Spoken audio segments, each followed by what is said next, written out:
Before we begin, if you value serious history, hands-on survival knowledge, and ancient skills that still work today, subscribe to Ancient Hands now.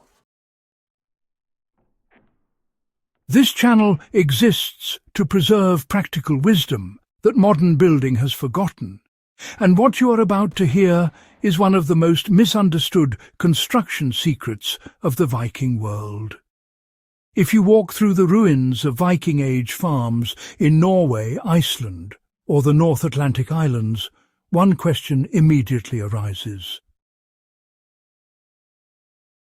How did timber structures survive centuries of rain, snow, freeze-thaw cycles, and ground moisture without modern sealants, membranes, or chemical waterproofing?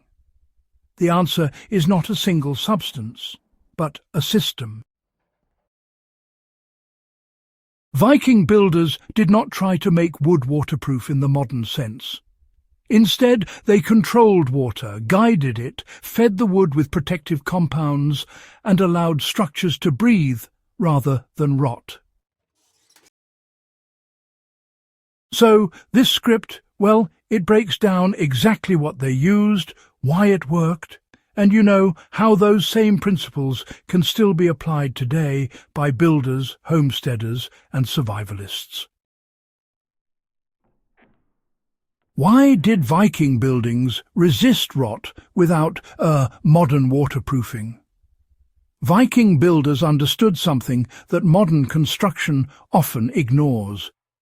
Water damage actually comes from trapped moisture, not from contact with water itself. Their goal was never to seal buildings airtight. It was, rather, to keep water moving, surfaces drying, and wood nourished.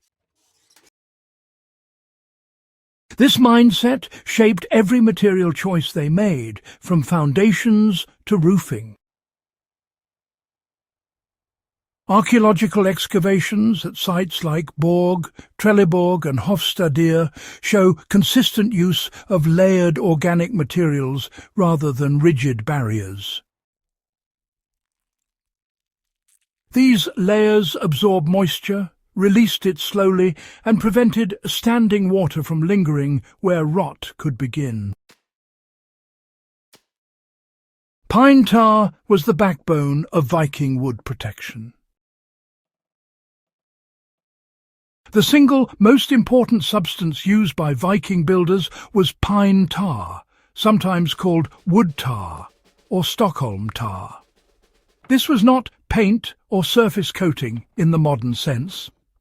Pine tar was cooked slowly from resin-rich pine roots and heartwood in earthen kilns, producing a thick, oily substance rich in natural antifungal and antibacterial compounds.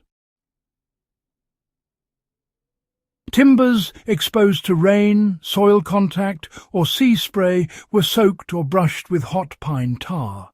When absorbed into the wood, it repelled excess water while remaining flexible.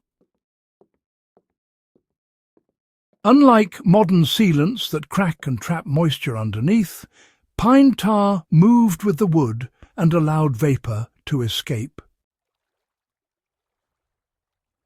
This is why tar-treated Viking ships and buildings could last for decades with minimal maintenance. Today, this knowledge can be applied by using traditional pine tar on fence posts, cabin beams, wooden foundations, and outdoor structures. Heating the tar gently and brushing it onto dry wood allows deep penetration. Reapplication every few years maintains protection without sealing the wood shut. Instead of plastic membranes or waterproof wraps, Vikings relied heavily on sphagnum moss and turf. Moss was packed between wall planks, logs, and roof layers. Sphagnum moss has natural preservative properties and can absorb many times its weight in water while remaining breathable. When rain entered outer layers, moss absorbed moisture temporarily and then released it as conditions dried. This prevented water from reaching structural timbers in damaging concentrations. Turf roofs added another layer of protection by slowing rainfall, insulating against temperature swings, and shielding wooden roof boards from direct exposure. A practical modern application of this principle is using breathable natural insulation in cabins and sheds.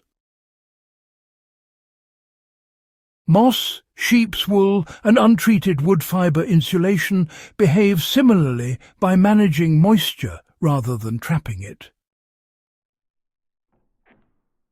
Raised foundations and sacrificial layers, protected the main timbers. Viking builders, they rarely placed structural wood directly on bare ground. Stone footings, gravel beds, or packed clay bases lifted buildings slightly above soil moisture. In some cases, they used sacrificial wooden sills treated heavily with tar. These sills were expected to decay slowly over time while protecting the main structure above. This idea is directly applicable today. By using replaceable sill plates or sleepers under sheds and cabins, we can extend the life of a building dramatically. Treating these components with pine tar or oil-based wood preservatives, it actually mirrors Viking logic rather than the typical modern disposable approach to construction. Clay and ash were sealed wherever water needed stopping. While Vikings avoided fully sealing buildings, they did use clay and wood-ash mixtures in specific areas such as hearth surrounds, wall bases and joints exposed to runoff.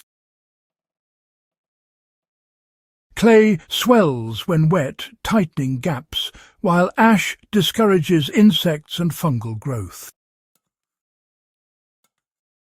A modern example would be using clay plasters or lime-based mortars in areas where moisture control matters more than appearance. Maintenance mattered more than permanence. Viking buildings were not neglected once finished. Actually, seasonal maintenance was expected. Longevity came from care, not chemicals. This is, perhaps, the most important lesson. A structure that breathes and is maintained will outlast one that is sealed and forgotten. For survivalists and off-grid builders, this mindset, reduces dependence on industrial materials and increases resilience. Modern waterproofing, quite often, fails catastrophically because it traps moisture when it breaks. Viking methods failed gradually and visibly, which meant repairs could be made before any real structural damage occurred. And that difference explains why remnants of Viking-age timber are still found in wet northern soils today.